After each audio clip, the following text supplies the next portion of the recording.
O nascimento de Hefesto, um presente indesejado dos deuses. O silêncio do Olimpo não parecia menos majestoso do que seus palácios dourados. Mas, sob aquele manto cintilante, algo mais estava amadurecendo. Algo que não era nem brilhante, nem desejável. Hera, a rainha dos deuses, esposa do todo-poderoso Zeus, carregava um segredo dentro de si. Um segredo tecido de orgulho e ressentimento. Seu coração, endurecido por séculos de rivalidade e ciúme, não conhecia a paz. Zeus, o grande trovejante, gerou filhos por livre e espontânea vontade, sem a participação dela, sem a sua bênção. E cada vez que um novo filho dos deuses ofuscava os céus com seu nascimento, Hera sentia uma pontada de injustiça, uma dor aguda de alienação. E então, num acesso de desespero, num impulso nascido da dor e do desejo de provar sua força, sua independência, Hera tomou uma decisão. Ela não pediria descendência a Zeus. Ela mesma criaria uma. Sem a semente dele, sem o poder dele. Pelo poder de sua vontade, pelo poder de sua essência maternal, ela moldaria uma criança da mesma matéria divina que compõe o céu e a terra. O luar, prateado e frio, tornou-se seu instrumento. Enxergava-se pelos galhos das oliveiras sagradas, tocava suas mãos enquanto ela se inclinava sobre a cama. Ela misturava o orvalho coletado das pétalas das flores noturnas com a poeira das estrelas que caíam sobre o Olimpo em silêncio. Seus dedos, outrora adornados com os dons de Afrodite, agora se moviam com feroz concentração, esculpindo uma imagem daquela substância etérea, uma imagem que seria dela e somente dela. Não havia trombetas triunfais, nem o brilho de um sol recém-nascido. Havia apenas trabalho silencioso e intenso. Cada respiração de Hera era repleta de desejo, cada expiração de determinação. Ela sentia a vida nascendo dentro de si, mas era uma vida sem a centelha que vem da união. Era um nascimento da solidão, de um desejo de controle sobre o próprio destino. E então, no silêncio quebrado apenas pelo farfalhar das folhas e o estrondo distante do céu, ele apareceu. Não um filho do amor, mas um filho do orgulho. Não um presente, mas um desafio. Ele era fraco, mas já havia algo especial em sua aparência. Não a beleza de Apolo, não a força de Ares. Em suas feições havia teimosia, poder oculto e algo que fazia o coração da mãe se apertar com um anseio incompreensível. Hera olhou para ele, e havia algo mais do que apenas amor maternal em seus olhos. Havia medo. Medo do que ela havia criado. Medo de que aquela criança, nascida em circunstâncias tão incomuns, pudesse não ser o que ela esperava. Nem brilhante, nem perfeita. Ele era imperfeito. Seu corpo era deformado, suas pernas eram tortas. Este foi seu primeiro pecado não declarado. O pecado que o impediu de ser desejado. Hera, que buscava criar um filho perfeito, encontrou uma realidade que ultrapassava a sua vontade.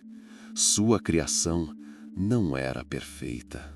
E naquele momento, quando seu plano falhou, seu amor maternal, se é que havia algum, evaporou, deixando apenas amargura e decepção.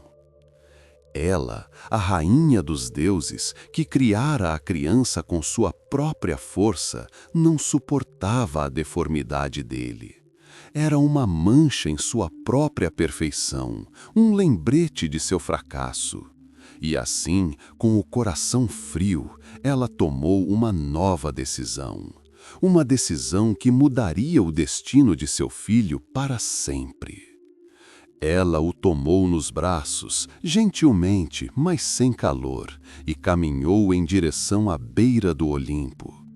O vento agitava seus cabelos, e lá embaixo, no abismo sem fundo, as nuvens rodopiavam, escondendo a terra. Com um último olhar de desgosto e desespero, Hera empurrou o filho para longe.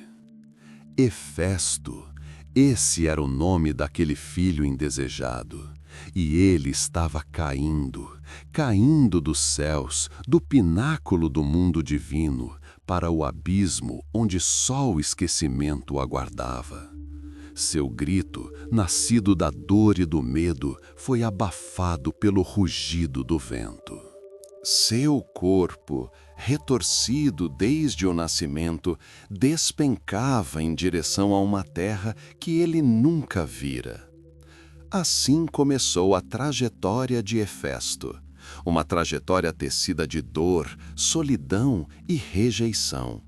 Um presente indesejado dos deuses, abandonado pela própria mãe, ele estava condenado a vagar para sempre, longe do Olimpo brilhante.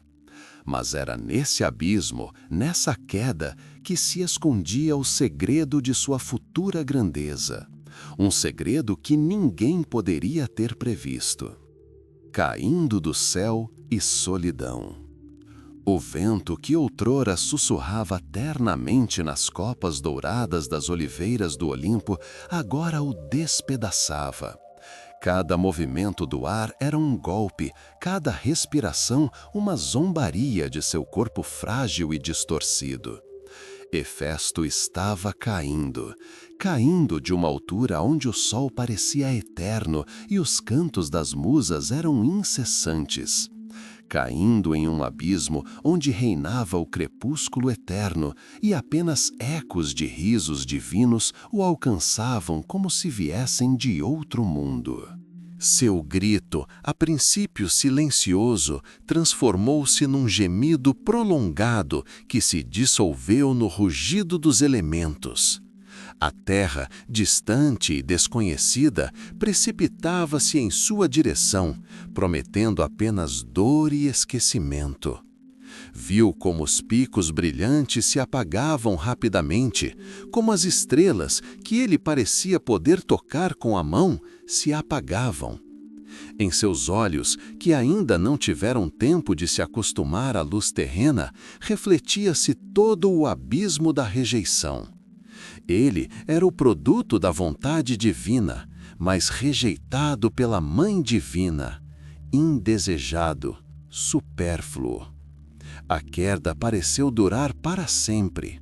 Ele sentiu seus ossos estalarem sobre o ataque do ar, sua pele queimar com a força do movimento. Não foi apenas uma queda física, mas o colapso de todo o seu ser, antes mesmo que tivesse tempo de tomar forma. Ele fora feito de luar e poeira estelar, mas agora estava prestes a encontrar a terra áspera e inflexível. Quando finalmente chegou ao fundo, o impacto foi ensurdecedor. Não havia grama macia, nem solo elástico. Ele caiu sobre afloramentos rochosos e pontiagudos que pareciam ter sido arrancados do próprio núcleo da terra. A dor o percorreu, mas era apenas um eco da dor que já estava alojada em sua alma. Ele jazia esparramado entre as rochas, seu corpo, frágil e quebrado, um estranho naquele mundo selvagem e indomável. O Olimpo, seu berço e seu túmulo, desaparecera de vista. Acima dele estendia-se um céu baixo e cinzento, cheio de nuvens rodopiantes. Os sons ao seu redor eram estranhos, o farfalhar de ervas desconhecidas, o grasnar distante dos pássaros, o ruído do vento, que agora não parecia ameaçador, mas sim zombeteiro.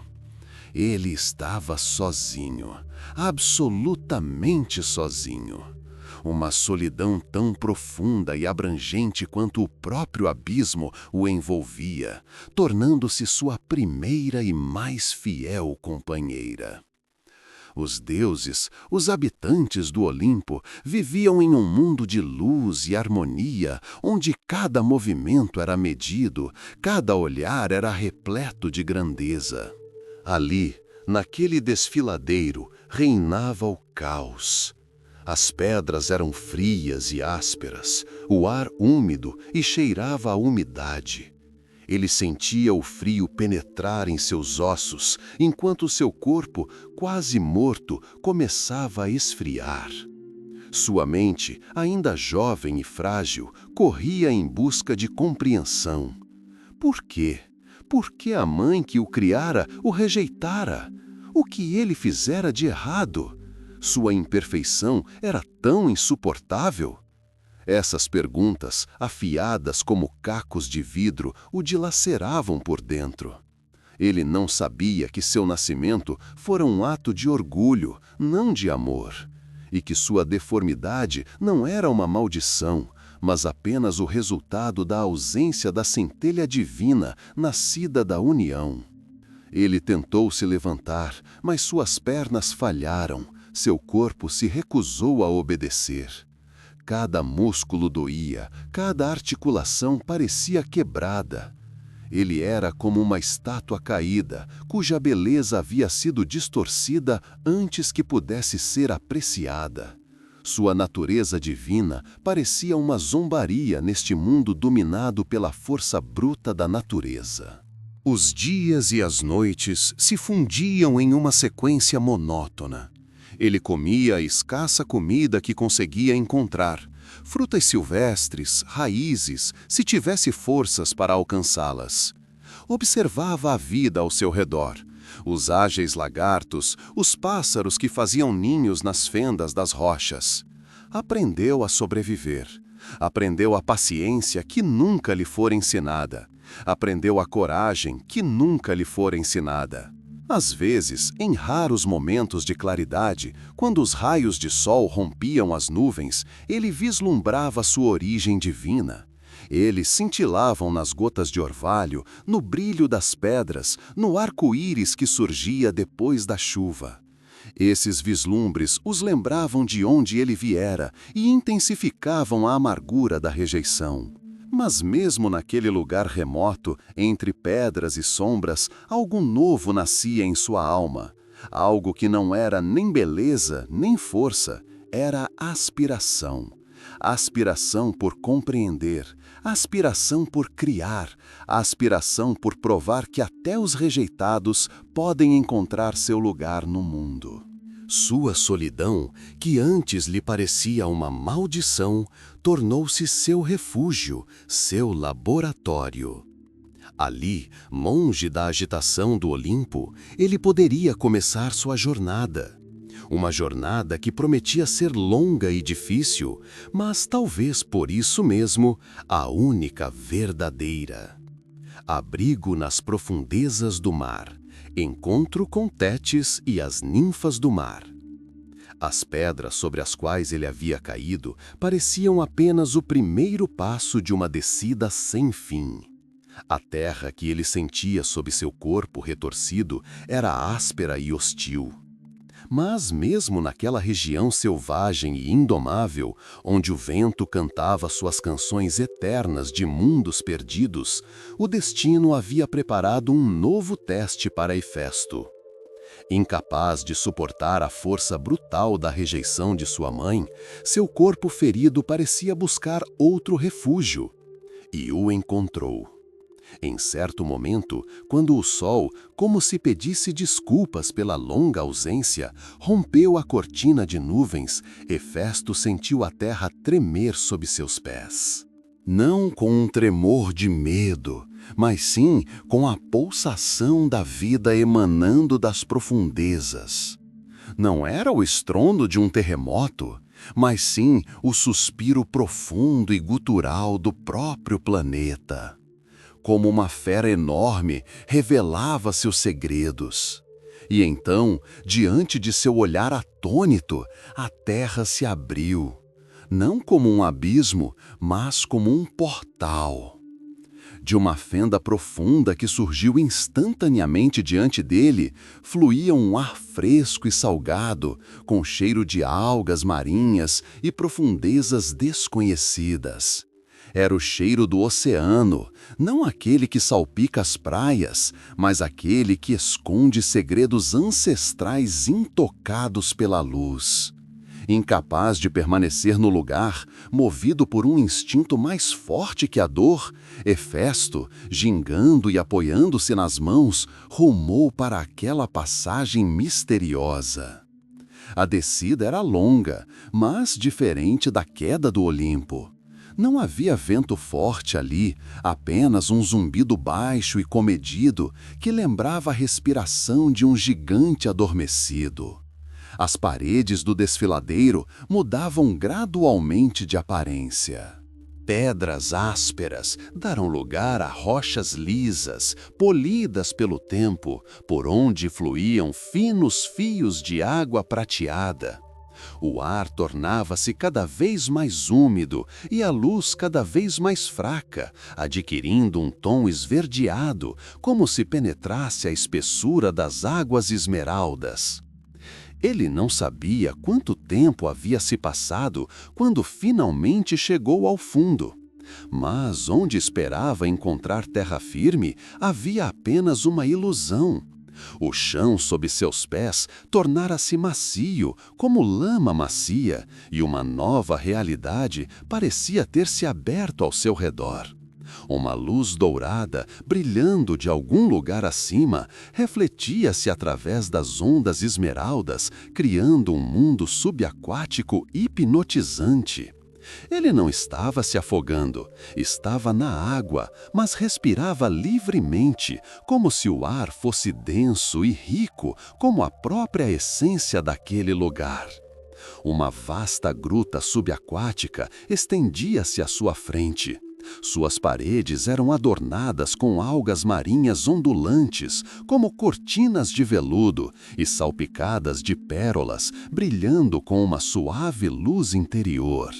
No centro da gruta, sobre um leito de areia macia, cercada por cardumes de peixinhos brilhantes, repousava ela, Tétis, a deusa do mar, filha do sábio Nereu, cuja beleza era tão desenfreada quanto o elemento que ela personificava. Seus cabelos, da cor da espuma do mar, caíam sobre os ombros, e seus olhos, da cor do oceano profundo, fitavam Hefesto com curiosidade, mas sem medo. Ao seu redor circulavam as ninfas do mar, as nereidas, com seus corpos como conchas iridescentes, suas vozes, o sussurro melódico das ondas. Elas nunca tinham visto uma criatura assim, tão estranha e distorcida, mas ao mesmo tempo dotada de uma força interior que atraía seus olhares. Tétis, cujo coração conhecera a dor da rejeição, quando os maiores deuses pediram sua mão, mas ela escolheu um mortal, compreendeu Hefesto. Ela viu em seu corpo deformado não uma deformidade, mas um sinal do destino, um sinal de outro poder mais profundo.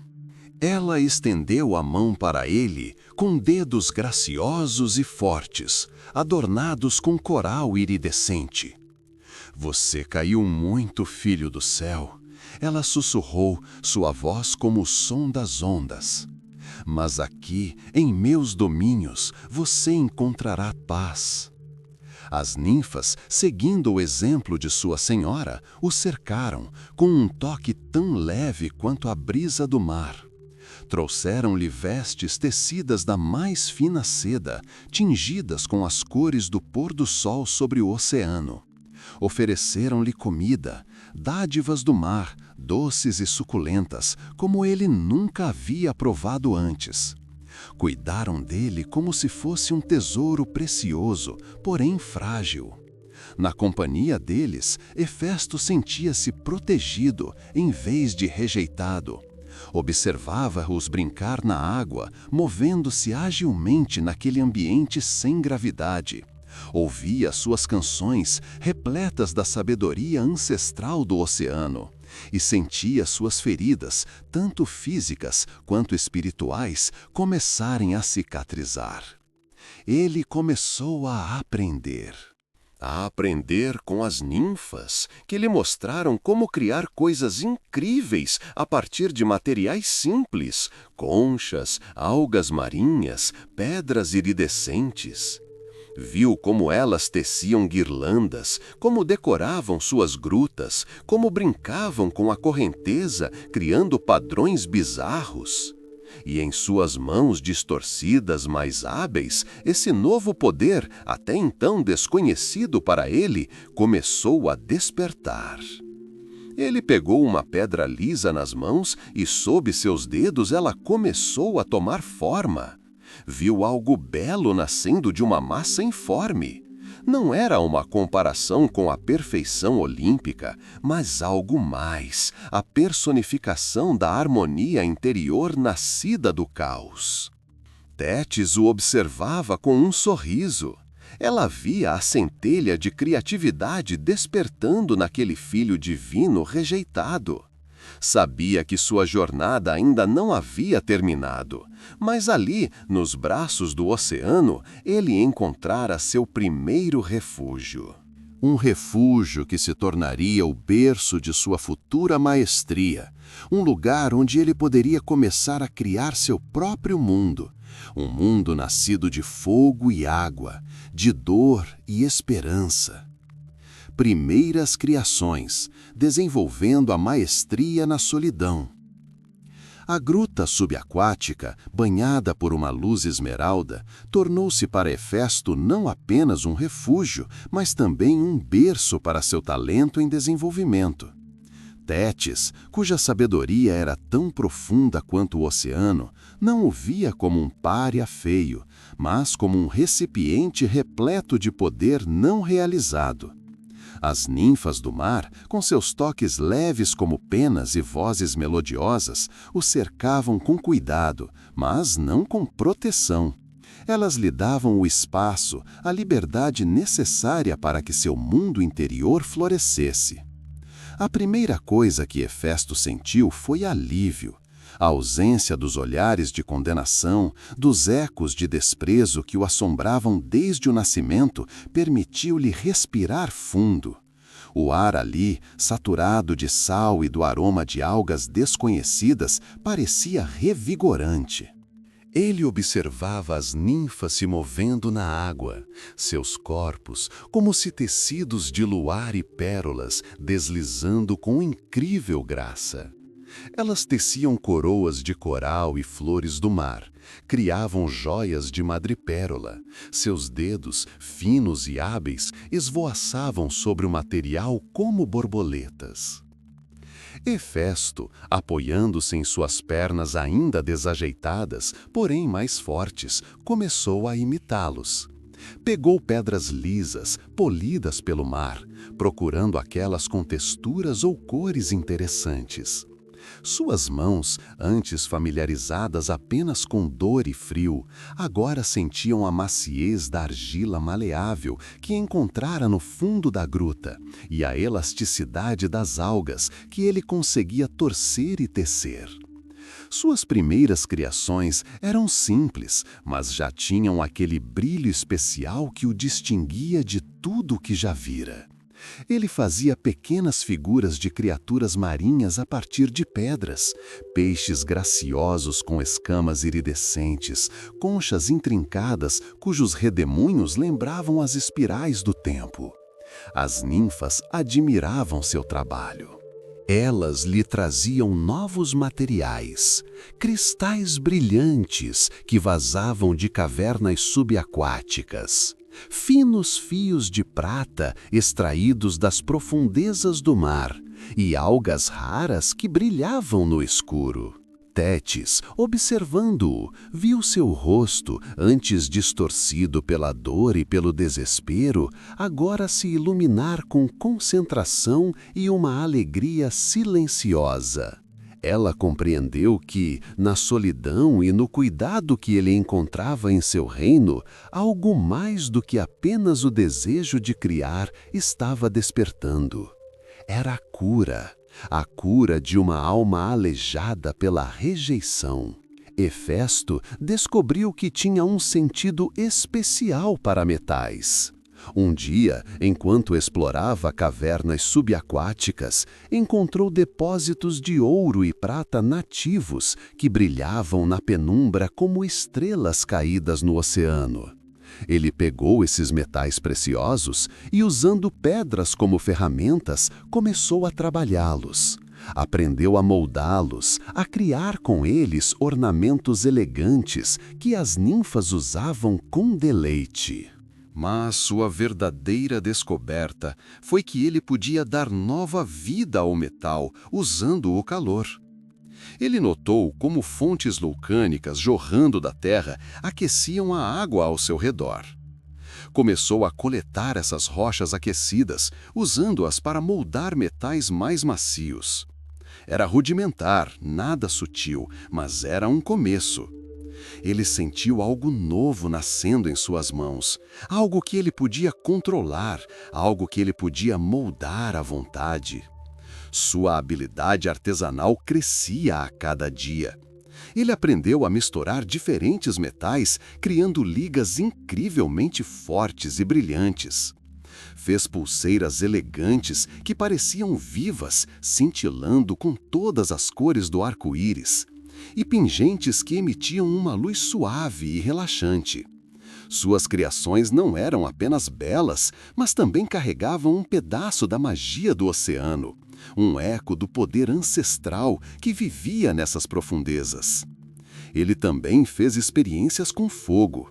Não o tipo destrutivo que consumia tudo em seu caminho, mas o calor controlado que podia transformar a matéria. Descobriu que certas argilas, quando aquecidas a uma determinada temperatura, tornavam-se duras e impermeáveis. Começou a criar recipientes com elas que não eram apenas bonitos, mas também funcionais, capazes de suportar a pressão das águas do mar. Nessa solidão, longe da agitação e da crueldade do Olimpo, Hefesto encontrou seu verdadeiro lar. Ele não esqueceu seu passado, mas este deixou de ser uma fonte de dor. Tornou-se um incentivo para criar, para transformar. Ele entendeu que seu corpo distorcido não era uma maldição, mas apenas mais um caminho para a perfeição. Um caminho que exigia paciência, perseverança e uma profunda compreensão da matéria. As ninfas e Tétis tornaram-se suas primeiras alunas e admiradoras. Admiravam seu trabalho, sua capacidade de transformar materiais simples em obras de arte. Viam-no não apenas como um deus, mas como um mestre, cujas mãos eram capazes de realizar milagres. E Hefesto, sentindo o reconhecimento delas, sentiu sua alma se encher de poder. Poder que nascera na solidão, mas agora florescera em amor e carinho. Ele estava pronto para o próximo passo, o passo que mudaria seu destino e o destino de todo o Olimpo. Retorno ao Olimpo, maestria e vingança ocultas. As profundezas do oceano, onde a luz esmeralda dançava sobre algas aveludadas, tornaram-se o berço e a escola de Hefesto.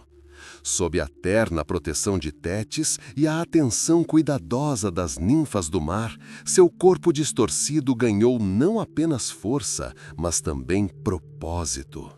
A solidão esquecida deu lugar a uma criatividade silenciosa, mas apaixonada. Suas mãos, que antes conheciam apenas a dor, agora manuseavam metal, pedra e pérola com destreza surpreendente, dando origem a obras repletas de graça e poder oculto.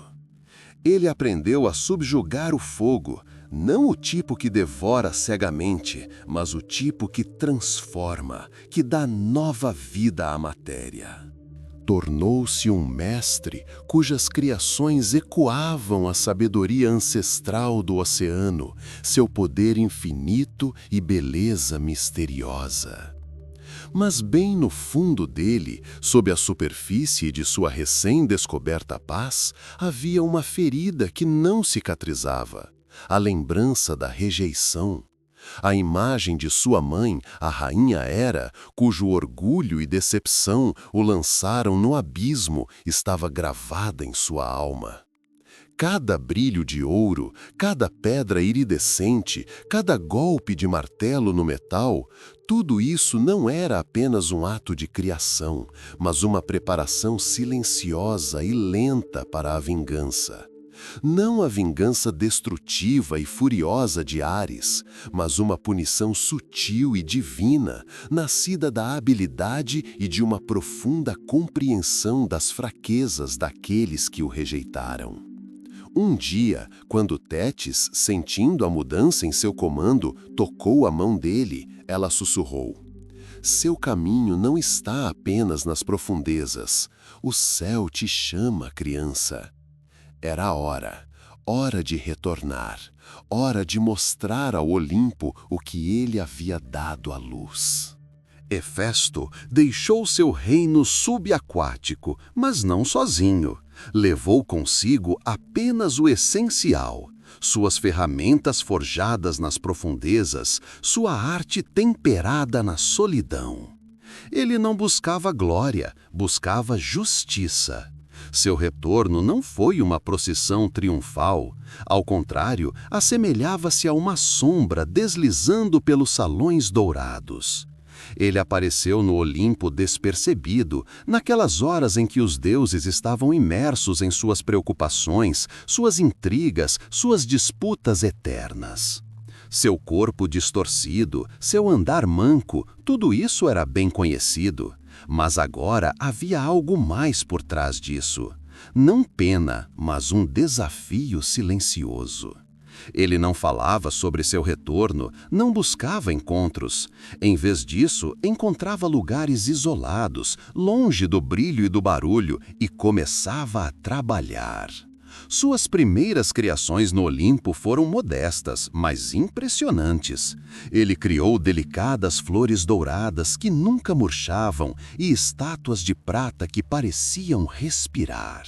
Ele fez joias para as deusas que eram tão belas quanto funcionais, como tiaras que afastavam maus pensamentos ou pulseiras que realçavam sua beleza natural. Seu trabalho era perfeito na execução, mas sempre havia um toque de algo mais do que apenas decoração. Os deuses, acostumados ao próprio esplendor, não compreenderam imediatamente a profundidade do que estava acontecendo. Viam nele apenas um artesão habilidoso, uma espécie de mestre da corte que parecia ter adquirido talento milagrosamente. Mas Hera, cujo coração era como granito, sentiu o frio que emanava do filho. Em seus olhos, quando seus olhares se encontraram acidentalmente, ela viu não a antiga submissão, mas uma determinação fria, uma sabedoria nascida da dor. Ele não buscava a atenção deles, mas seu artesanato falava por si. Seu trabalho tornou-se sua voz, sua arma. Ele criou não apenas objetos, mas símbolos. Símbolos de oportunidades perdidas, símbolos de amor rejeitado, símbolos do poder divino que aparecia onde menos se esperava. Aos poucos, em meio ao esplendor eterno do Olimpo, suas criações mais ousadas começaram a surgir. Não eram decorações, mas máquinas, complexas, graciosas, subservientes apenas a ele. Ele criou servos automáticos que se moviam com graça silenciosa, sem precisar de comida nem descanso. Forjou um trono que parecia esculpido em pura luz, mas quando um deus ou deusa se sentava nele, ele os acorrentava com uma força invisível, impossibilitando-os de se levantar. Esse foi o primeiro passo, o passo que demonstrou seu controle. Controle sobre a matéria, controle sobre as máquinas e, mais importante, controle sobre aqueles que um dia o rejeitaram. Ele não gritou sua vingança, ele a demonstrou. Mostrou-a através da perfeição de suas criações, através de seu poder oculto, através da maneira como serviam a ele, não a eles. E enquanto era rainha dos deuses, sentava-se em seu trono forjado por seu filho rejeitado, ela não sentiu triunfo, mas o sopro gélido da retribuição. Ela, que o gerara para provar sua força, era agora prisioneira de sua arte. Seu orgulho estava quebrado, sua raiva impotente. Hefesto retornara. E o Olimpo aprendeu que mesmo aquele que fora lançado no abismo poderia retornar para mudar o curso das coisas. Sua vingança era silenciosa, mas devastadora, como lava rompendo a rocha. Continua.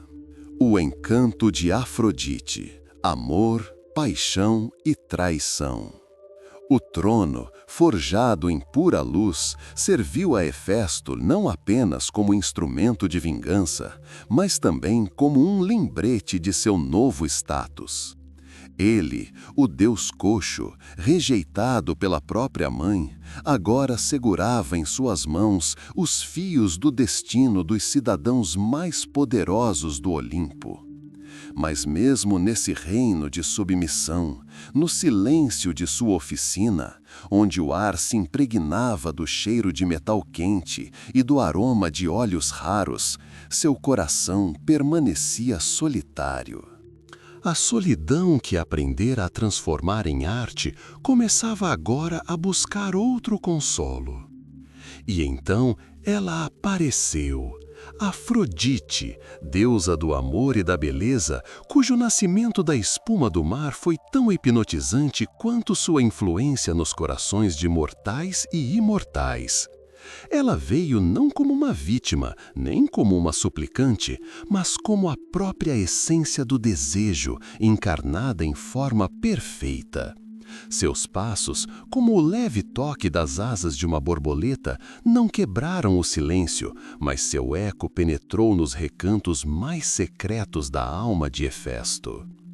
Sua beleza não era meramente externa, era um esplendor que vinha de dentro, uma promessa de prazer capaz de derreter até o gelo da rejeição. Seus olhos, da cor do céu ao amanhecer, fitavam Hefesto com uma curiosidade mesclada a algo mais profundo do que mero interesse. Havia compreensão neles, pois ela, a personificação da beleza, frequentemente se sentia prisioneira de sua própria natureza, forçada a se submeter a um casamento com um deus feio, porém poderoso. Você forjou milagres, Hefesto. Ela sussurrou, sua voz como o tilintar de sinos de prata. Mas você se esqueceu do milagre mais importante, o milagre do amor. Hefesto, acostumado ao respeito, mas não à admiração, ficou atônito. Pela primeira vez, viu-se não como um deus coxo, mas como um homem cujas mãos eram capazes não apenas armas e máquinas, mas também algo que pudesse cativar o próprio coração da deusa. Ele, que sempre se sentira um estranho entre os perfeitos olimpianos, viu nos olhos dela o reflexo de sua própria alma, distorcida, mas não tendo perdido sua essência. Seus encontros tornaram-se um segredo envolto no perfume das rosas e no sussurro da seda. Hefesto, inspirado por sua presença, começou a criar para ela. Forjou para ela um colar de ouro que continha a luz de 1000 estrelas, para que iluminasse seu caminho mesmo nas noites mais escuras.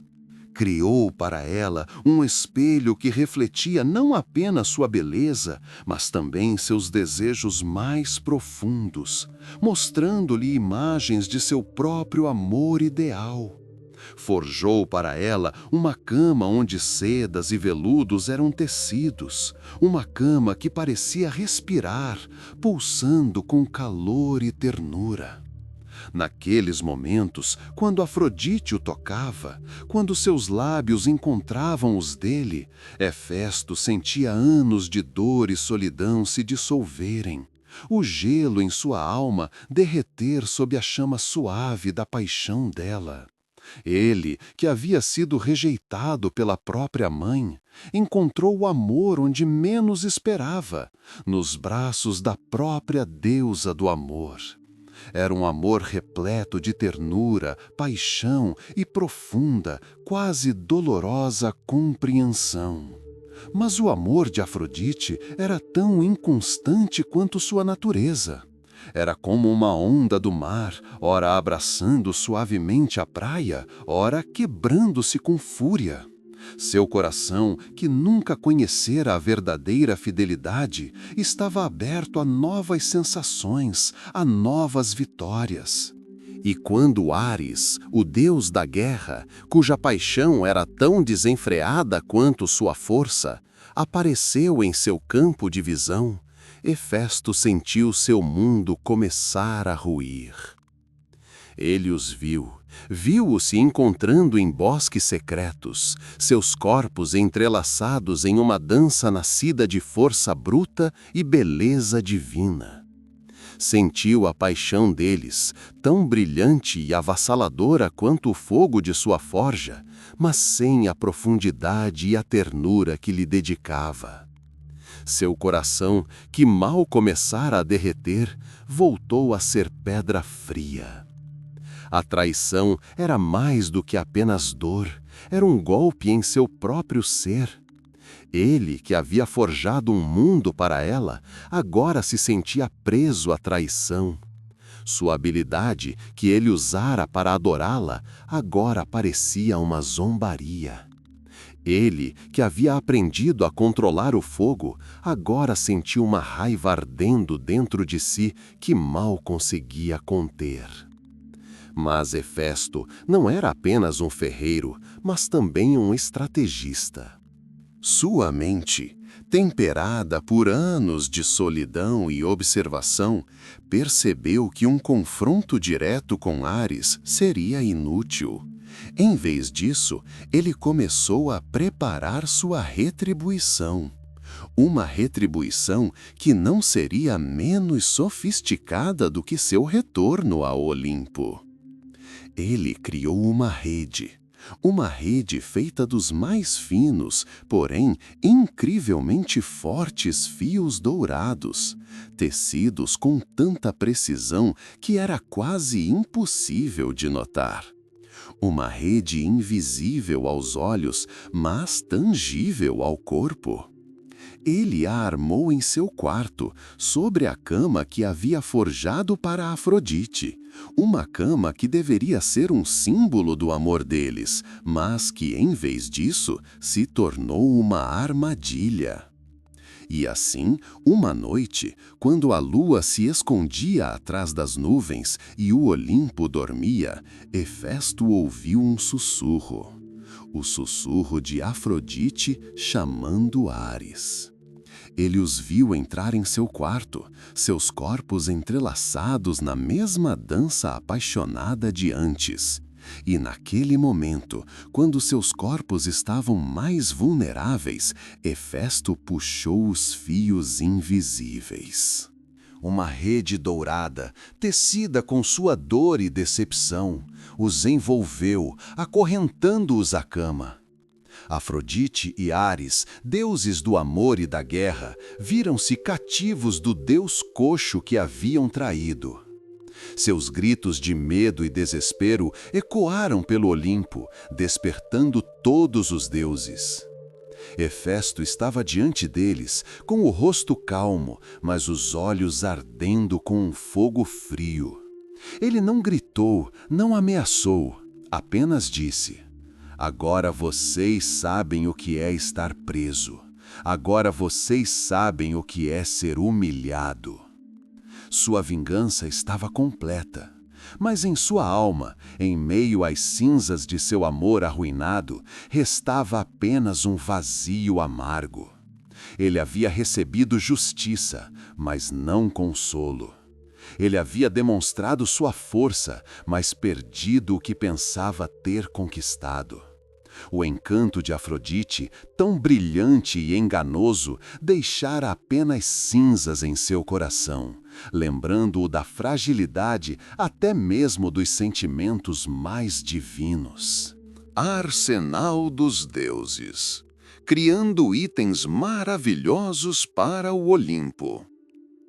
Entre os salões brilhantes do Olimpo, onde o eco da eterna juventude se misturava ao aroma da ambrósia, Hefesto encontrou seu lugar. Não pela graça, mas pela inevitabilidade de sua arte. Sua forja, localizada nas profundezas da montanha, onde os raios de Hélio raramente penetravam, tornou-se o coração do mundo divino, pulsando o calor e o tilintar do metal. Agora que seu nome soava com respeito e suas criações adornavam as moradas dos deuses, ele se tornou não apenas um artesão, mas o guardião do Olimpo, seu escudo invisível. Após o escândalo com Afrodite e Ares, que, embora tenha culminado em seu triunfo, deixou uma marca indelével em sua alma, Hefesto mergulhou em seu trabalho com ainda maior zelo. Não buscava consolo em abraços, mas o encontrava na perfeição das formas, na subordinação dos elementos a ele. Sua forja tornou-se uma verdadeira oficina de milagres divinos, um lugar onde nasciam objetos que determinavam o destino do mundo. Ali, entre as brasas e os metais cintilantes, Hefesto criou mais do que apenas armas. Ele criou artefatos, cada um imbuído de sua própria história, de sua própria vontade. Suas mãos, antes retorcidas, agora se moviam com confiança e força, forjando ouro, prata e bronze em algo mais do que matéria. Ele soprou nelas um pedaço de sua alma, um pedaço de poder divino. Assim, por ordem de Zeus, ele criou a Égide, um escudo tecido com as escamas de um dragão celestial e decorado com a cabeça de Medusa, a Górgona, cuja encarnação causava terror nos inimigos. Este escudo não se limitava a refletir golpes, irradiava tal poder que até os guerreiros mais bravos perdiam a vontade de lutar. Quando Zeus ergueu a Égide, os céus se encheram de trovões e a terra tremeu com sua ira. Para Poseidon, senhor dos mares, Hefesto forjou o tridente.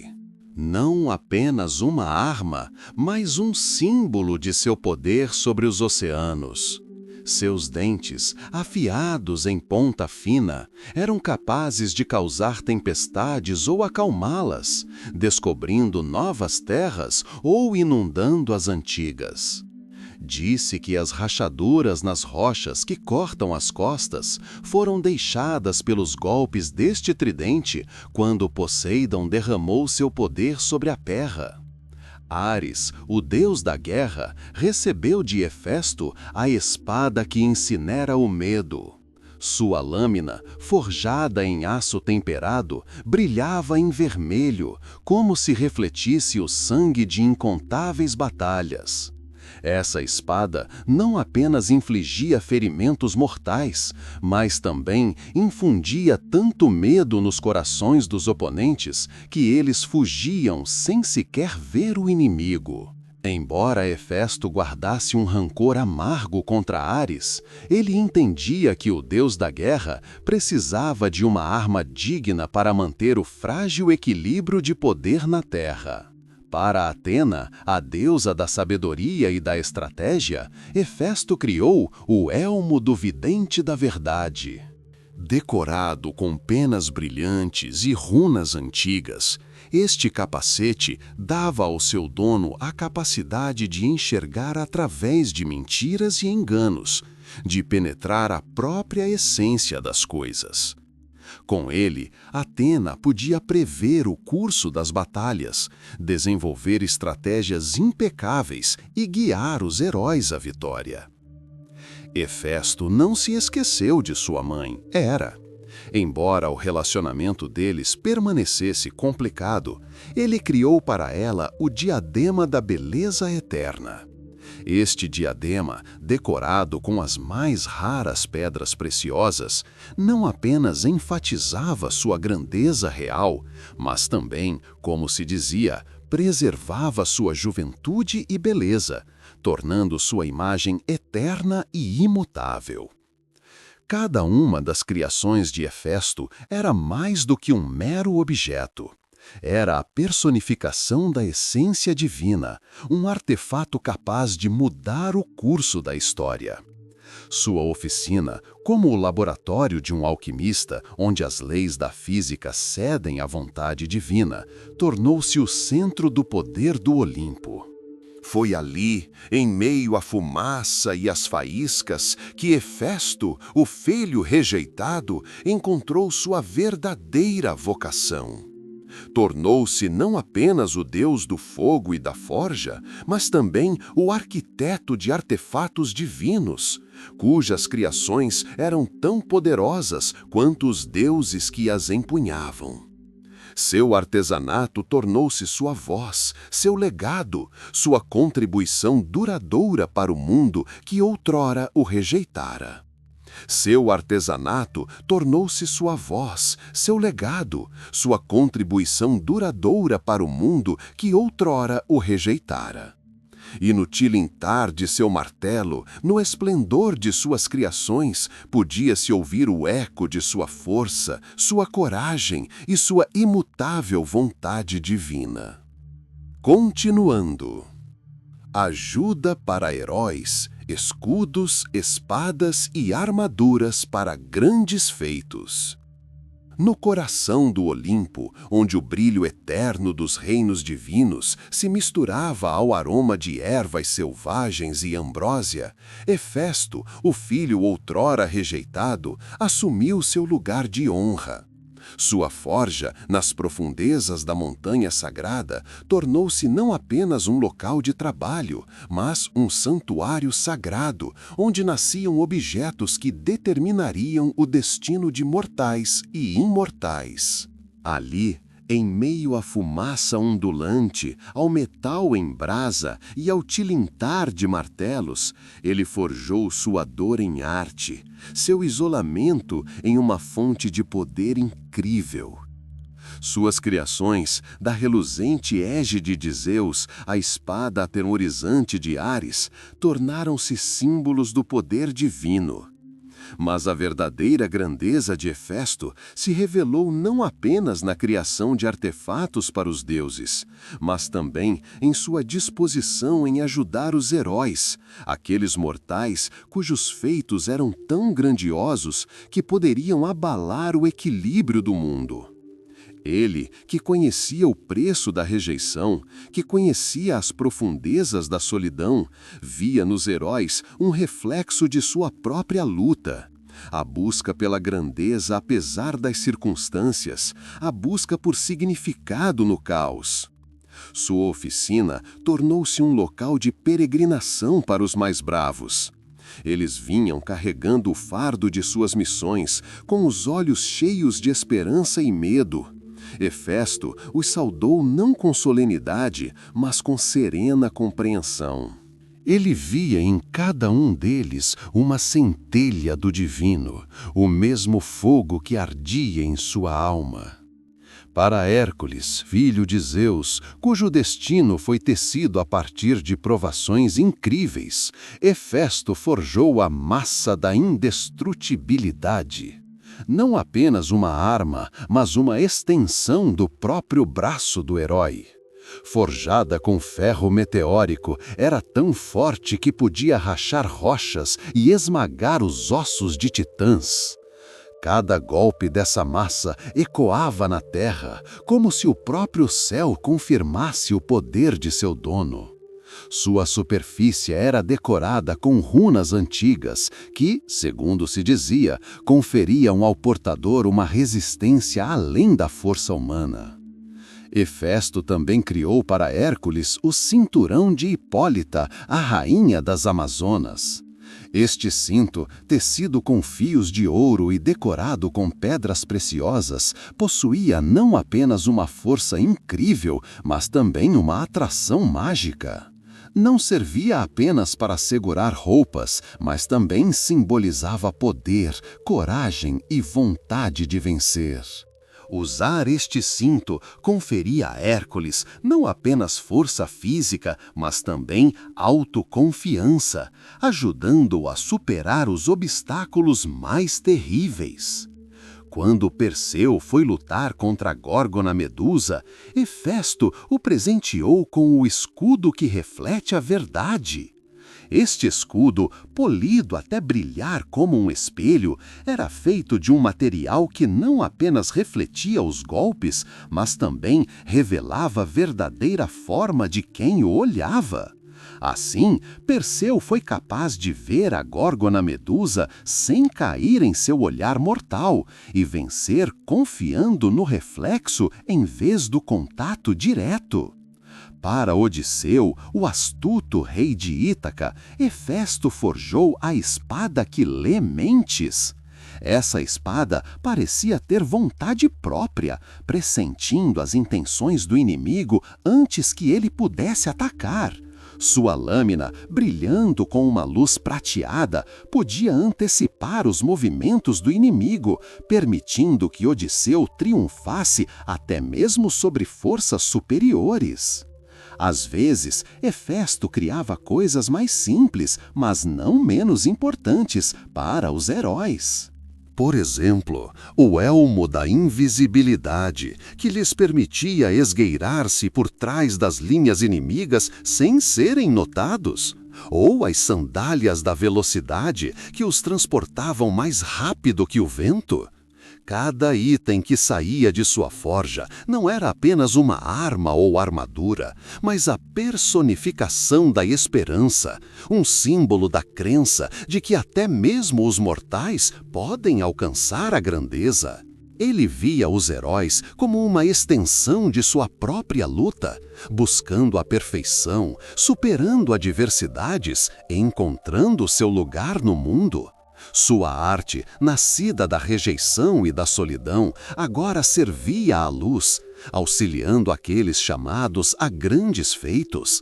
E a cada golpe de martelo, a cada sopro de metal em brasa, Hefesto sentia sua própria história entrelaçada à dos heróis, criando uma tapeçaria de coragem, destino e intervenção divina. Sua forja tornou-se mais do que uma simples oficina, mas um lugar onde lendas nasceram, onde os mortais encontraram o poder de mudar o curso da história. Os trabalhos de Hércules, a criação da maçã e do cinto de Hipólita. Hefesto, deus do fogo e da forja, cujas mãos conheciam não apenas o calor do metal derretido, mas também a amargura da rejeição, encontrou seu lugar nos salões dourados do Olimpo. Sua forja, localizada nas profundezas de uma montanha sagrada, onde um fogo eterno ardia como o coração do mundo, tornou-se um lugar onde milagres nasciam. Da reluzente égide de Zeus à espada atemorizante de Ares, suas criações não eram apenas objetos, mas personificações do poder divino, artefatos capazes de mudar o curso da história. Ele, que conhecia o preço da solidão, via nos heróis aqueles mortais cujos feitos eram tão grandiosos que podiam abalar o equilíbrio do mundo, um reflexo de sua própria luta. É por isso que, quando Hércules, filho de Zeus, cujo destino foi tecido a partir de provações incríveis, cruzou pela primeira vez o limiar de sua forja, Hefesto saudou não com solenidade ostensiva, mas com serena compreensão. Ele viu nos olhos do herói o mesmo fogo que ardia em sua alma, o desejo de grandeza, apesar de todos os obstáculos. Hércules não veio em busca de armas para destruir, mas de força para proteger, para cumprir sua longa e difícil missão. Hefesto, dirigindo-se ao herói cujo corpo era tecido de músculos e sangue divino, disse: "Sua força é grande, Hércules, mas mesmo ela precisa de uma arma digna de seus feitos. Forjarei para você algo que se tornará uma extensão de sua mão, seu fiel companheiro na luta contra o caos." Então, no coração da forja, onde o calor derretia os metais mais duros, Hefesto começou seu trabalho. Para Hércules, ele forjou a massa da indestrutibilidade. Não apenas uma arma, mas uma maravilha da engenharia, nascida do ferro meteórico que caíra dos céus em tempos imemoriais. Cada golpe deste martelo parecia reverberar pela terra, como se o próprio céu estivesse atestando o poder de seu portador. Sua superfície era adornada com runas antigas, quase esquecidas, que, sussurradas, garantiam ao portador uma resistência além da força humana e a capacidade de resistir a golpes capazes de rachar rochas e esmagar os ossos de titãs. A massa pulsava com energia oculta, pronta para liberar sua ira sobre qualquer mal que se interpusesse no caminho do herói. Mas isso era apenas o começo. Hefesto sabia que a verdadeira força de um herói não residia apenas na força bruta, mas também em sua vontade, em sua capacidade de liderar. Então, para Hércules, ele também criou o cinturão de Hipólita, a rainha das Amazonas. Não era apenas uma joia, mas um artefato tecido com os mais finos fios de ouro, cada um imbuído do espírito da guerreira. As pedras preciosas incrustadas no cinto brilhavam como os olhos de deusas antigas, irradiando força e coragem. O cinturão de Hipólita fazia mais do que apenas manter as roupas do herói no lugar. Simbolizava poder, coragem e uma vontade inabalável de vencer. Usar este cinto dava a Hércules não apenas força física, mas também autoconfiança, como um raio de sol rompendo as nuvens, dissipando a escuridão. Hércules, sentindo o peso da massa na mão e o toque do cinto em seus quadris, sentiu uma nova força despertar dentro de si. Ele via nessas criações de Hefesto não apenas objetos, mas a personificação da fé. Fé em seu destino, fé em sua capacidade de superar qualquer obstáculo. "Você me deu mais do que apenas uma arma, ferreiro dos deuses", disse Hércules, com a voz repleta de profunda gratidão. "Você me deu fé, fé de que, mesmo diante do impossível, um herói pode encontrar forças para lutar." Hefesto apenas assentiu, seu olhar normalmente introspectivo, agora fixo no do herói. Ele via em Hércules não apenas um mortal, mas a personificação do ideal ao qual ele próprio aspirava. Força nascida da luta, grandeza nascida da superação. Naquele momento, quando o herói recebeu seus novos atributos, Hefesto sentiu sua própria história, a história de um deus rejeitado, entrelaçada com as lendas do maior dos mortais. Sua forja havia se tornado um lugar onde não apenas objetos nasciam, mas também a possibilidade de feitos, onde os mortais ganhavam o poder de mudar o curso da história. E no tilintar de seu martelo, no esplendor de suas criações, podia-se ouvir um eco de sua fortaleza, sua habilidade e sua vontade divina e imutável, que agora servia à luz. 10. Canção de Vulcano, música divina nascida no fogo.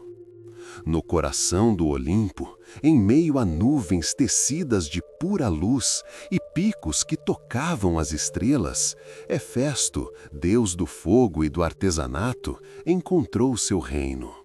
Sua forja, escondida nas profundezas da montanha sagrada, não era apenas um local de trabalho, mas também um templo onde os elementos se subordinavam à sua vontade e a matéria ganhava nova vida.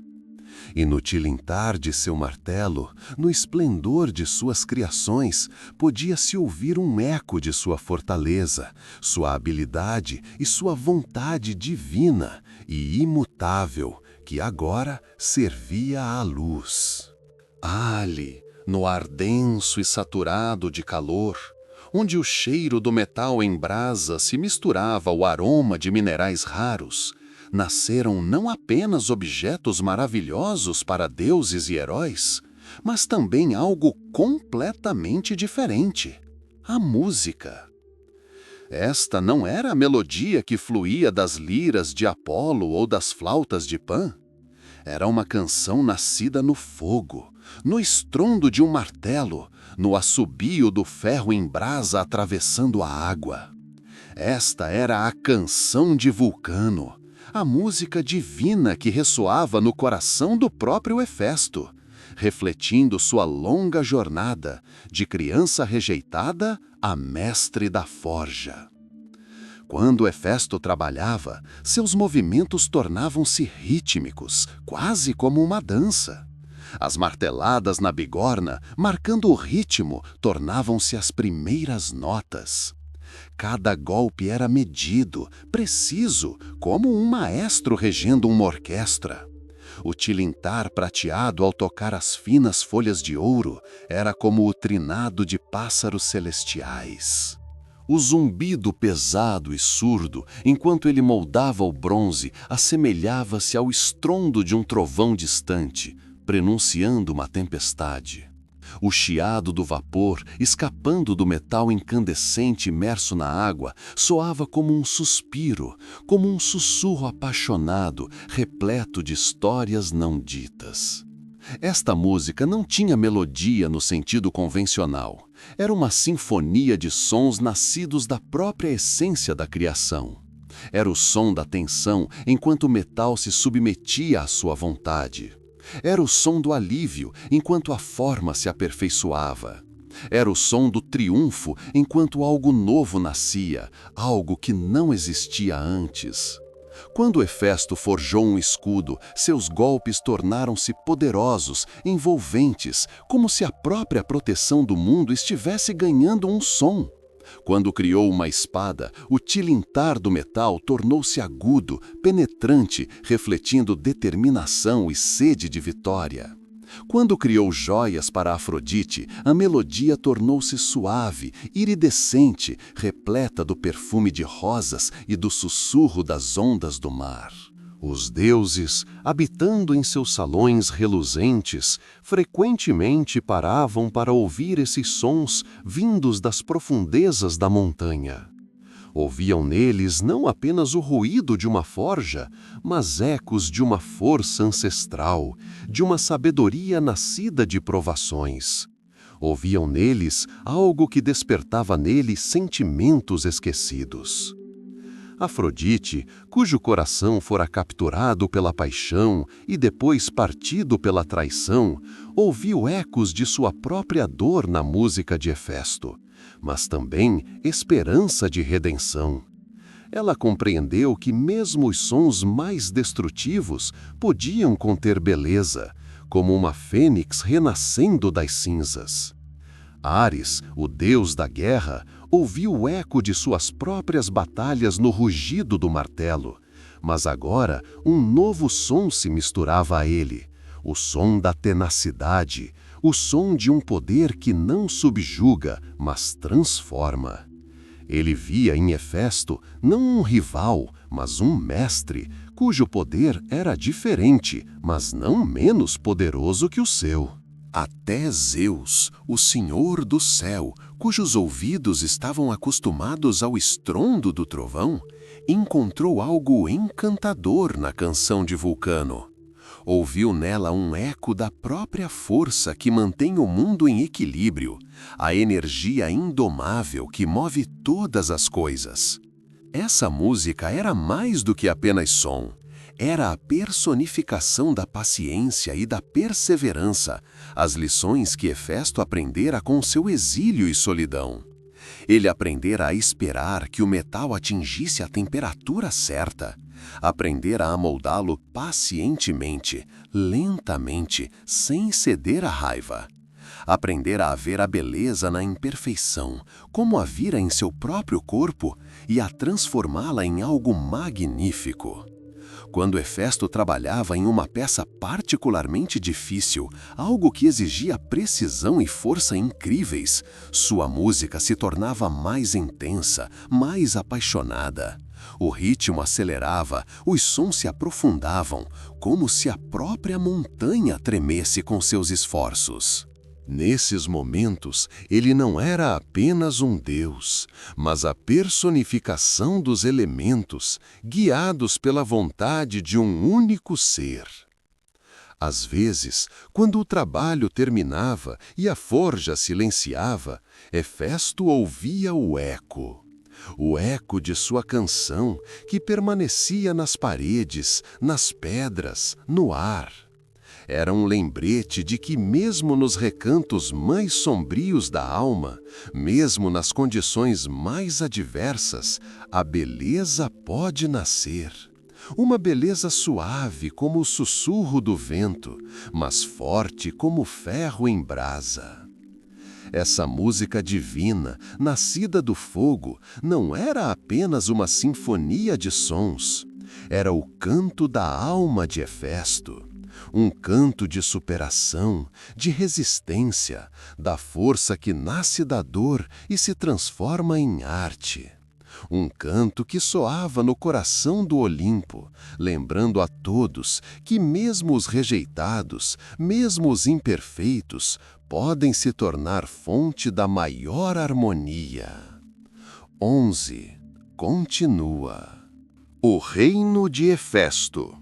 A forja ardente e seus habitantes.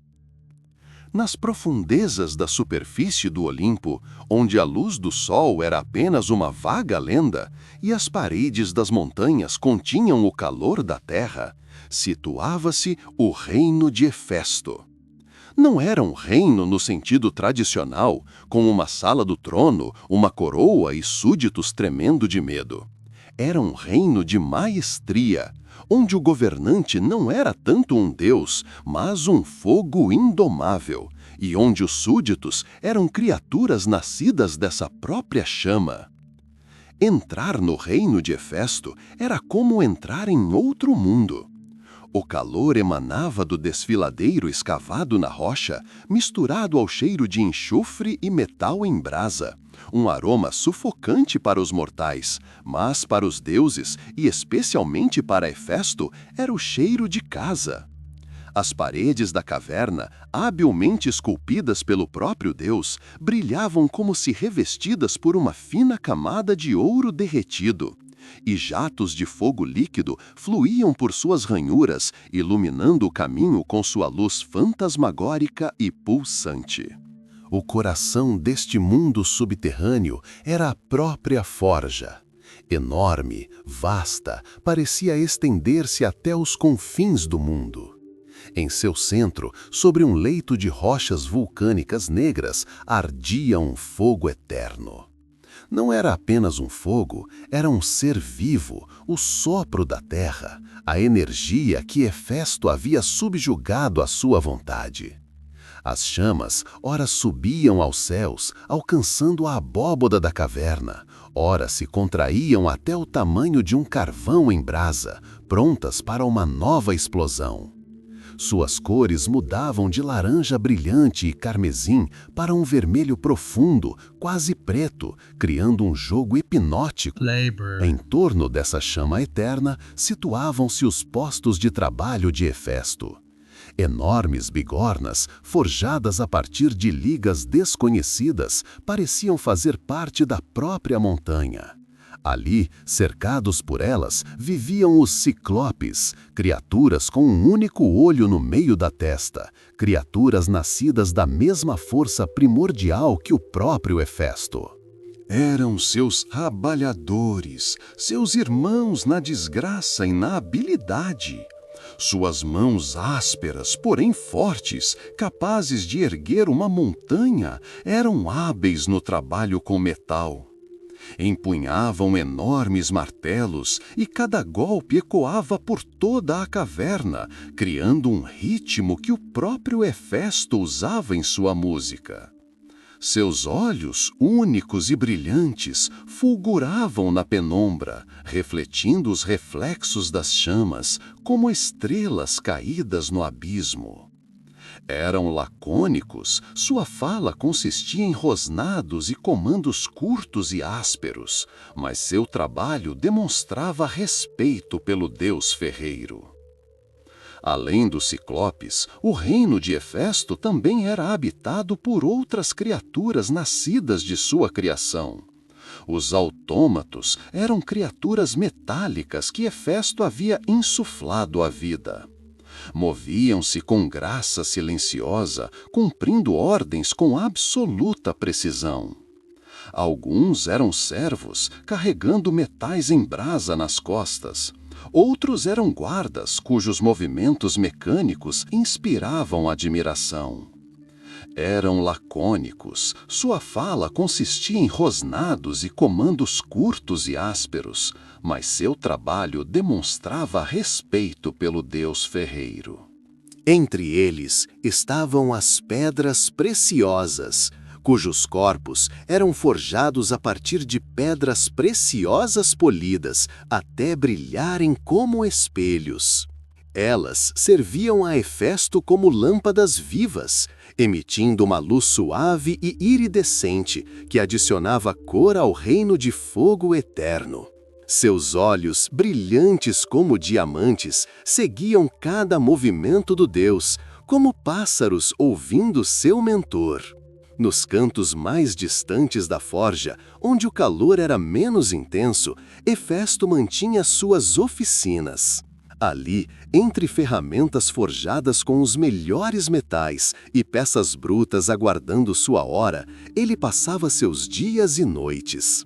O ar ali era perfumado pelo cheiro do óleo com que ele lubrificava suas criações e pelo aroma das ervas raras que ele usava para dar aos metais resistência ou brilho especial. Ali nasceram aquelas mesmas maravilhas que adornavam o Olimpo e serviam aos heróis. O próprio Hefesto era a figura central deste reino. Seu corpo deformado e seu andar manco pareciam não lhe fazer mal neste mundo onde a força e a habilidade eram valorizadas acima de tudo. Ele se movia com confiança. Seus olhos, profundos e sábios, nunca deixavam passar um detalhe. Ele observava os ciclopes trabalhando por horas, dando-lhes instruções curtas, mas precisas. Então, pegava um martelo que parecia pesado demais para qualquer outra criatura levantar e começava seu próprio trabalho. Quando Hefesto trabalhava, tudo ao seu redor congelava. O som do seu martelo tornava-se o centro do universo. Ele batia no metal com tanta força e precisão que este parecia ganhar vontade própria, submetendo-se ao seu desígnio. Seus movimentos não eram simplesmente mecânicos. Eles revelavam história, dor, mas também esperança, uma paixão pela criação. Ele podia moldar qualquer metal em qualquer forma, transformar minério bruto em joias elegantes e lava incandescente em um escudo capaz de repelir o golpe do próprio Zeus. Seu reino era um lugar de contrastes. O fogo eterno, simbolizando a destruição, servia ali para criar. Os rudes e poderosos ciclopes, nascidos da força primordial, trabalhavam sob a orientação de um Deus cujo corpo era marcado pela imperfeição. E em meio a todo esse caos, em meio ao rugido e ao calor, reinava sua própria harmonia especial. Harmonia nascida da habilidade, da paciência, de uma profunda compreensão de que a verdadeira beleza pode ser encontrada mesmo nos lugares mais inesperados.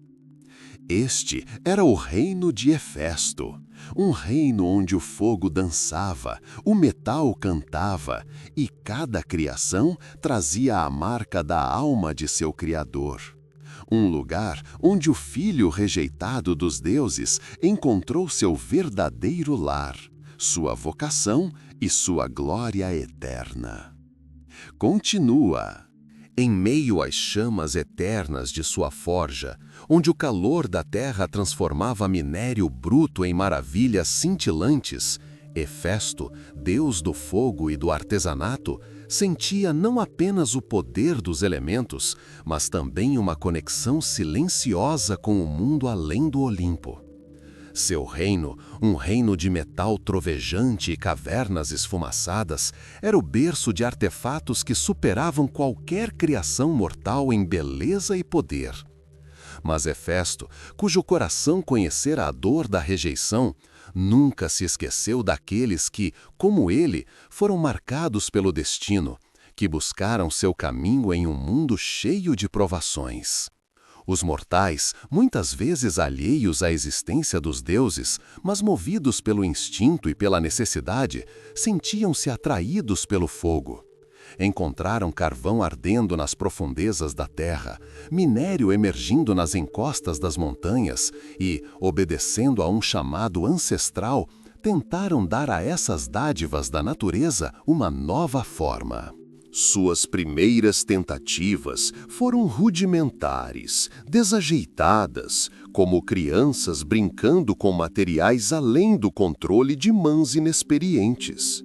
Mas em seus olhos ardia o mesmo fogo, o fogo da aspiração, o fogo da criatividade. E então Hefesto, sentindo essa centelha, decidiu compartilhar seu dom. Ele não podia aparecer diante deles em toda a glória divina. Não podia conceder-lhes abertamente seu patrocínio, pois a linha entre os mundos era tênue e sagrada. Em vez disso, ele direcionou sua energia. Invisivelmente, como o sopro do vento, ele tocou suas mãos, guiando seus movimentos. Ele sussurrou em seus ouvidos enquanto dormiam, sugerindo novas técnicas, novas maneiras de trabalhar o metal. Ele lhes enviou sonhos repletos de imagens de produtos brilhantes, inspirando-os a experimentos ousados. Ele lhes deu o dom do fogo, não o fogo destrutivo que consome tudo em seu caminho, mas o fogo que transforma, que dá nova vida à matéria. Ele os ensinou a construir uma chama que atingisse a temperatura certa, como mantê-la, como controlar sua fúria. Mostrou-lhes como usar argila e calor para criar recipientes duráveis que pudessem conter água e alimento. Ensinou-lhes como usar pedras e metal quente para moldar o bronze, criando as primeiras, ainda que rudimentares, ferramentas de trabalho e proteção. Junto com o fogo, Hefesto lhes concedeu o dom da arte. Ele guiou suas mãos quando tentaram forjar uma espada pela primeira vez, quando aprenderam a moldar o ferro, quando descobriram os segredos das ligas. Viu como os primeiros objetos, embora imperfeitos, mas já dotados de poder próprio, nasceram de simples e feios pedaços de minério.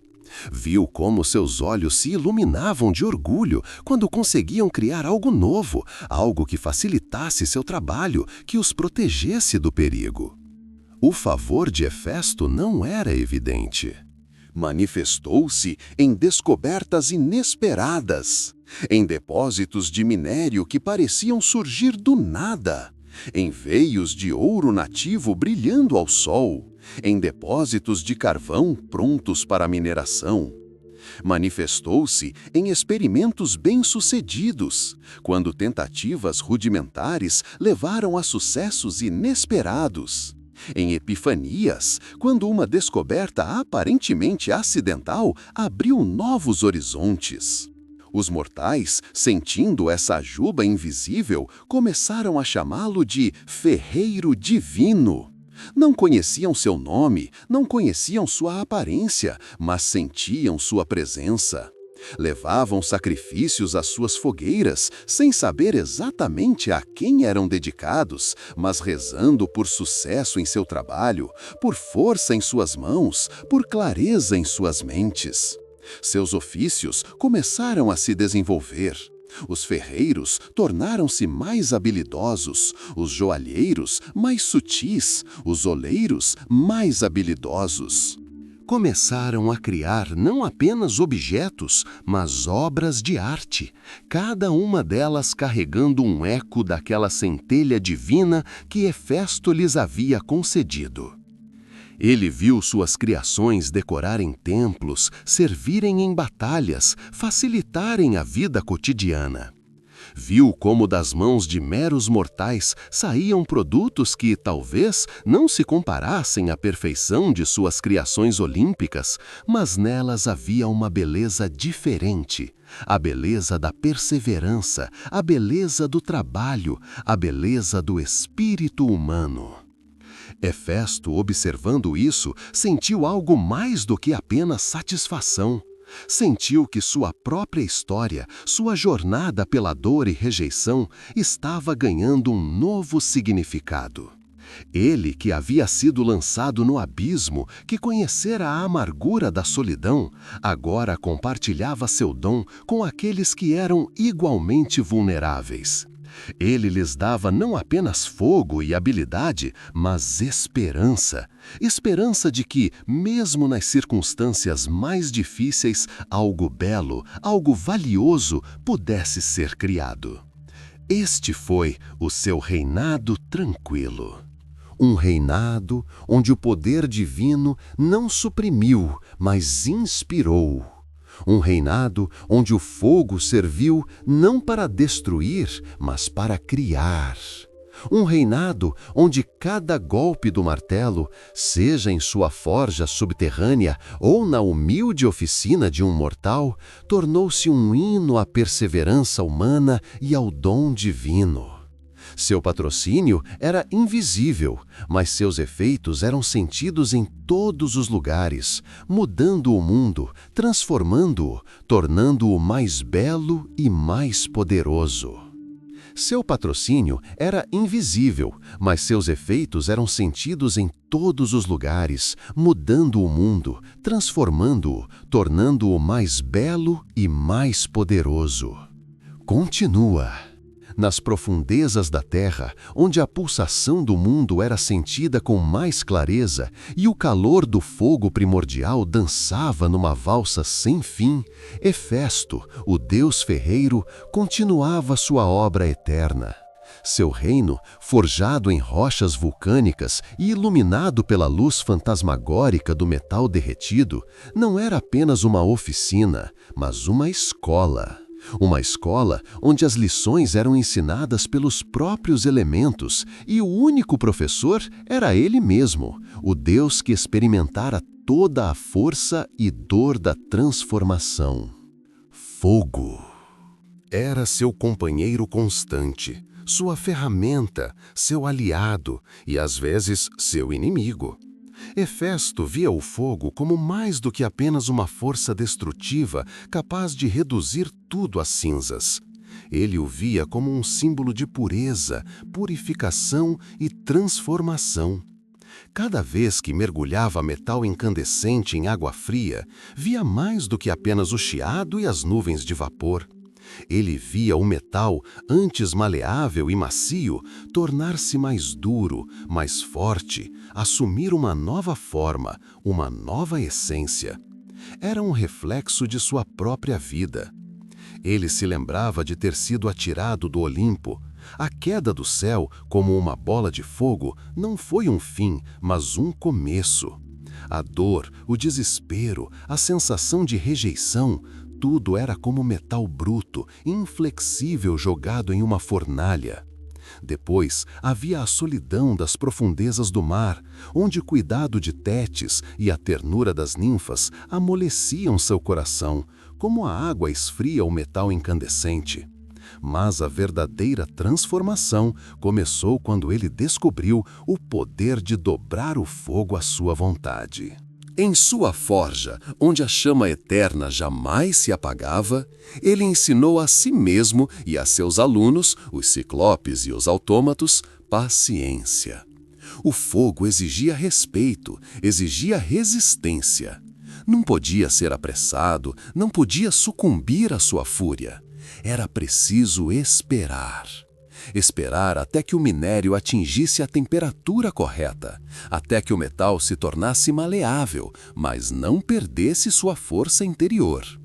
Essa espera, essa pausa entre as marteladas, era repleta de profundo significado. Nelas nascia a concentração, nelas nascia a sabedoria. Hefesto sabia que a perfeição não se alcança num instante. Ela nasce de milhares de pequenos passos, de inúmeras tentativas, de uma tenacidade que desconhece a fadiga. Ele vira como os mortais a quem dera o dom do fogo e da arte às vezes se desesperavam. Vira como suas primeiras criações eram imperfeitas, como se quebravam, como fracassavam. Mas também vira como, sucumbindo a um impulso invisível, retomavam o trabalho. Aprenderam com seus erros, assim como ele aprendera com os seus. Cada vez que forjava uma espada, investia nela não apenas força, mas também coragem. Ao criar um escudo, investia nele não apenas proteção, mas também tenacidade, que não permitiria recuar diante do perigo. Ao criar joias finas, investia nelas não apenas beleza, mas também ternura, a ternura que ele próprio buscava há tanto tempo. O fogo era o símbolo dessa transformação.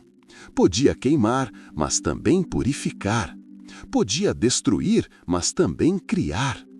Em suas chamas, Hefesto viu o reflexo de sua própria alma.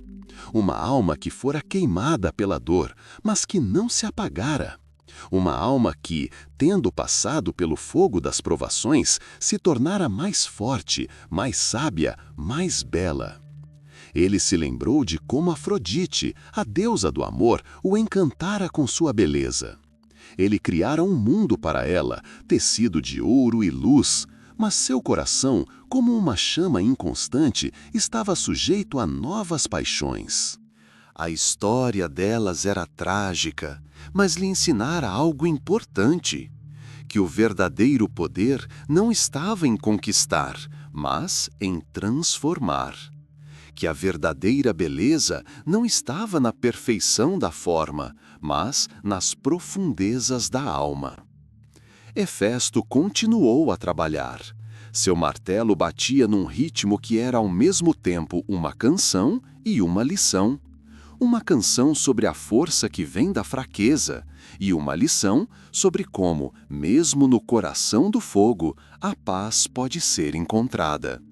Ele sabia que sua jornada não havia terminado, que havia mais trabalho pela frente, mais provações, mas também sabia que estava pronto, pronto para qualquer desafio que o destino lhe lançasse, porque ele era Hefesto, deus do fogo, ferreiro do Olimpo, um mestre cuja força nascia da paciência, perseverança e transformação eterna. E em cada golpe de seu martelo, em cada lampejo de chama, havia uma lição silenciosa, porém poderosa, que até o fogo mais escuro pode purificar, e que a provação mais severa pode levar ao nascimento de algo belo. Era uma lição que ele próprio aprendera e que agora transmitia ao mundo. Uma lição que mudaria para sempre seu destino e o destino de todo o Olimpo. 14. Completando a cúpula do mundo, Hefesto como o arquiteto do universo. Nas profundezas da Terra, onde o pulsar do mundo era sentido com mais clareza e o calor do fogo primordial dançava numa valsa sem fim, Hefesto, o deus ferreiro, continuava sua obra eterna. Seu reino, forjado em rochas vulcânicas e iluminado pela luz fantasmagórica do metal derretido, não era apenas uma oficina, mas uma escola. Uma escola onde as lições eram ensinadas pelos próprios elementos e o único professor era ele mesmo, o Deus que experimentara todo o poder e a dor da transformação. O fogo era seu eterno companheiro, sua ferramenta, seu aliado e, às vezes, seu inimigo. Hefesto via o fogo como mais do que apenas uma força destrutiva, capaz de reduzir tudo a cinzas. Ele o via como um símbolo de pureza, purificação e transformação. Cada vez que mergulhava metal incandescente em água fria, observava mais do que apenas chiados e nuvens de vapor. Viu como o metal, antes maleável e macio, se tornava mais duro, mais forte, adquiria uma nova forma, uma nova essência. Era um reflexo de sua própria vida. Ele se lembrava de ter sido lançado do Olimpo. A queda do céu, como uma bola de fogo, não foi um fim, mas um começo. A dor, o desespero, a sensação de rejeição, tudo era como metal bruto e inflexível jogado em uma fornalha. Depois, havia a solidão das profundezas do mar, onde o cuidado de Tétis e a ternura das ninfas amoleciam seu coração, como a água esfria o metal incandescente. Mas a verdadeira transformação começou quando ele descobriu o poder de dobrar o fogo à sua vontade. Em sua forja, onde a chama eterna jamais se apagava, ele ensinou a si mesmo e a seus alunos, os ciclopes e os autômatos, paciência. O fogo exigia respeito, exigia resistência. Não podia ser apressado, não podia sucumbir à sua fúria. Era necessário esperar. Esperar até que o minério aquecesse a temperatura certa, até que o metal se tornasse maleável, mas não perdesse sua força interior. Essa espera, essa pausa entre as marteladas, era repleta de profundo significado. A concentração nascia neles, a sabedoria nascia neles. Hefesto sabia que a perfeição não se alcança num instante. Ela nasce de milhares de pequenos passos, de inúmeras tentativas, de uma tenacidade que desconhece a fadiga. Ele viu como os mortais, a quem concedeu o dom do fogo e da habilidade, às vezes se desesperavam. Viu como suas primeiras criações eram imperfeitas, como se quebravam, como fracassavam. Mas também os viu sucumbindo a um impulso invisível, retomando seu trabalho. Eles aprenderam com seus erros, assim como ele aprendeu com os seus. Sempre que forjava uma espada, investia nela não apenas força, mas também coragem. Quando criava um escudo, investia nele não apenas proteção, mas também a tenacidade que não permitia recuar diante do perigo. Quando fazia joias finas, investia nelas não apenas beleza, mas também ternura, a ternura que ele próprio buscava há tanto tempo. O fogo era um símbolo dessa transformação. Podia queimar, mas também podia purificar. Podia destruir, mas também criar. Em suas chamas, Hefesto viu um reflexo de sua própria alma. Uma alma que havia sido queimada pela dor, mas que não se apagara. Uma alma que, tendo passado pelo fogo das provações, se tornara mais forte, mais sábia, mais bela. Ele se lembrou de como Afrodite, a deusa do amor, o encantara com sua beleza. Ele criara um mundo para ela, tecido de ouro e luz. Mas seu coração, como uma chama inconstante, estava sujeito a novas paixões. A história delas era trágica, mas lhe ensinara algo importante. Ensinara-lhe que o verdadeiro poder não estava em conquistar, mas em transformar. Que a verdadeira beleza não estava na perfeição da forma, mas nas profundezas da alma. Mas, com o passar do tempo, o eterno trabalho de Hefesto começou a assumir uma nova e grandiosa escala. Sua arte, aprimorada ao longo dos séculos, tornou-se tão perfeita que ia além da criação de objetos individuais. Ele começou a ver o mundo não como uma coleção de elementos díspares, mas como um todo único que necessitava de harmonia e ordem. Seu olhar, antes voltado para dentro, para o calor de sua forja, agora se voltava para os céus. Ele se tornou um arquiteto, não de pedra e madeira, mas de luz, de éter, da própria estrutura da existência. Zeus, vendo o poder indomável de Hefesto, sua habilidade e sabedoria ilimitadas nascidas da dor, abordou-o com uma tarefa que ultrapassava qualquer coisa jamais confiada aos deuses. Hefesto, meu filho, a voz do Deus Supremo retumbou como um trovão distante.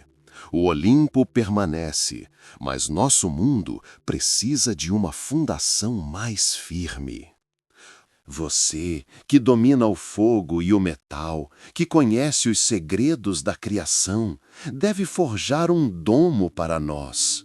Um domo que abrace o mundo, protegendo-o do caos e das forças hostis. Hefesto aceitou o desafio com serena dignidade. Sabia que esta seria sua maior obra, seu canto do cisne. Não a construiu de ferro ou bronze. Seu material era a própria luz. Coletou as auroras, capturou os pores do sol, entrelaçou nelas o brilho das estrelas e o cintilar de galáxias distantes. Sua forja expandiu-se, estendendo-se muito além da caverna na montanha, tocando os confins do espaço. Os ciclopes, seus fiéis assistentes, não forjavam mais apenas metal. Suas grandes mãos, iluminadas por 1000 sóis, ajudaram Hefesto a tecer fios de luz, a esticar os tecidos do éter. Trabalharam em completo silêncio, seus olhos únicos como faróis brilhando no abismo do espaço, direcionando seus esforços para a criação desta tela grandiosa. Primeiro, Hefesto criou a fundação.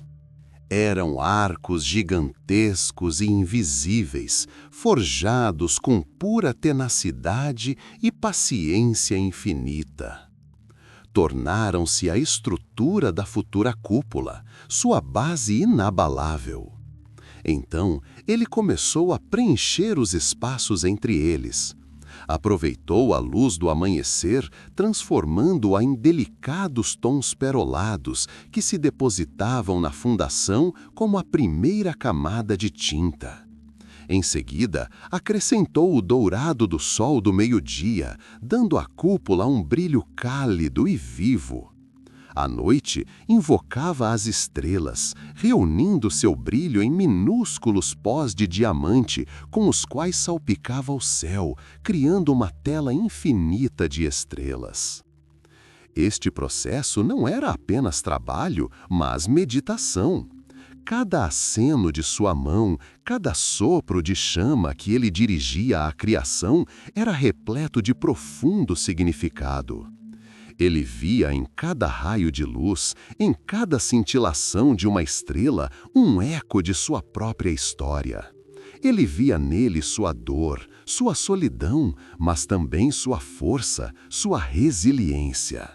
Ele depositou neste domo não apenas sua habilidade, mas também toda a sua alma, toda a sua sabedoria, toda a sua compreensão do mundo. Ele criou constelações que nunca haviam existido antes. Deu-lhes nomes inspirados em suas próprias experiências. A constelação Esperança Perdida, a constelação Fogo Inextinguível, a constelação A Jornada do Herói. Cada constelação não era apenas um aglomerado de estrelas, mas um símbolo, uma mensagem, um lembrete de que, mesmo nos cantos mais escuros do universo, sempre há espaço para a luz, para a esperança, para a busca da grandeza.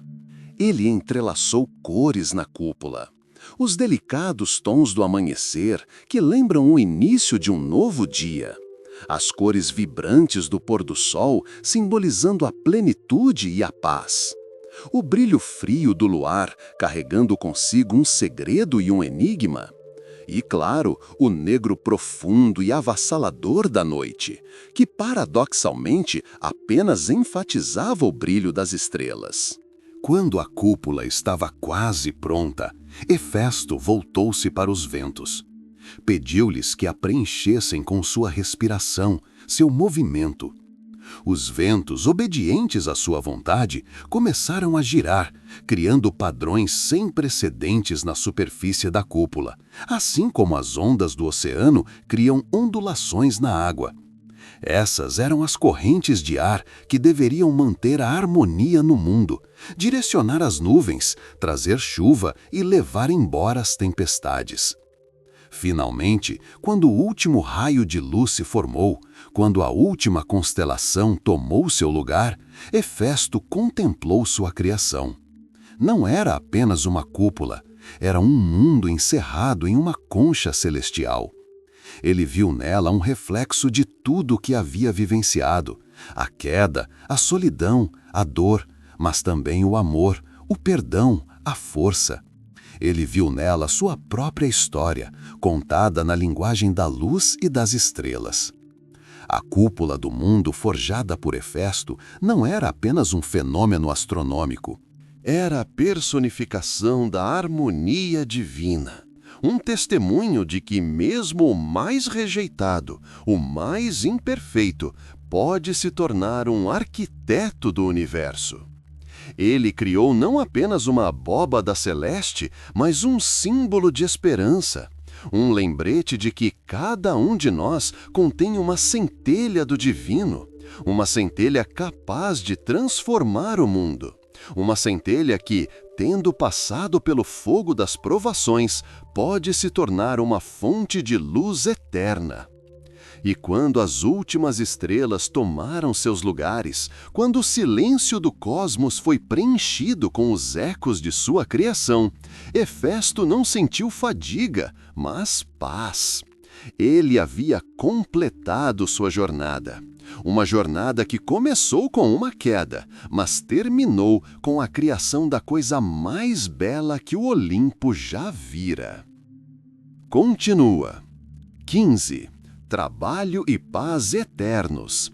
Hefesto é o guardião da harmonia e da ordem. A cúpula do mundo, forjada de luz e estrelas, agora se estendia sobre toda a criação, brilhando com seu esplendor divino. Hefesto, deus do fogo e do artesanato, estava no centro de sua vasta forja, onde as chamas eternas dançavam em um ritmo constante e suave. Suas mãos, antes contorcidas, agora se moviam com graça e sem pressa, dando os toques finais em sua grandiosa criação. Não havia mais pressa nem desespero. Apenas a satisfação silenciosa e profunda de um artesão que havia descoberto os limites de sua arte. Ele observou a luz dourada refratar através das ondas esmeraldas que envolviam seu reino subterrâneo. O aroma do metal em brasa se misturava ao aroma da terra úmida e das raras flores subterrâneas, criando uma sinfonia única e reconfortante de aromas. Os sons de sua forja, o sopro cadenciado do fogo, o tilintar suave do metal, o sussurro silencioso do vapor escapando de objetos em resfriamento, fundiam-se em uma única canção hipnótica. Uma canção que carregava a sabedoria das eras, a calma nascida das provações e a harmonia encontrada após uma longa jornada. Os ciclopes, seus fiéis assistentes, agora se moviam com uma graça lenta, quase solene. Seus olhos solitários, antes brilhando com o calor do trabalho, agora refletiam a luz suave e constante da cúpula, criando uma sensação de paz e serenidade. Os autômatos, seus servos mecânicos, deslizavam silenciosamente pelos corredores, mantendo a ordem sem perturbar o silêncio. Até mesmo as criaturas preciosas, cujos corpos irradiavam uma luz suave, pareciam desacelerar seus movimentos, ouvindo essa nova e reconfortante melodia. Até mesmo as criaturas preciosas, cujos corpos irradiavam uma luz suave, pareciam desacelerar seus movimentos, ouvindo essa nova e reconfortante melodia. Lembrou-se de Afrodite, de seu encanto fugaz, de sua traição fatal.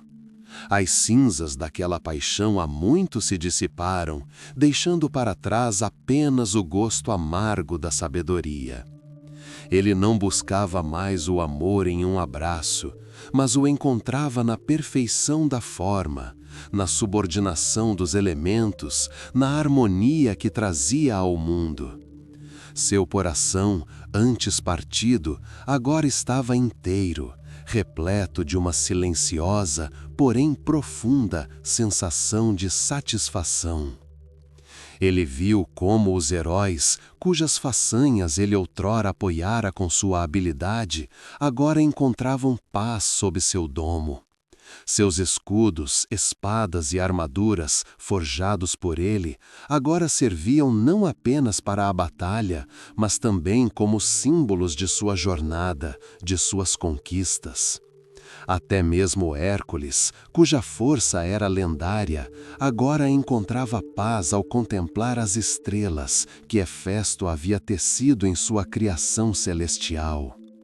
A canção de Vulcano, outrora poderosa e apaixonada, agora era mais calma, mais terna.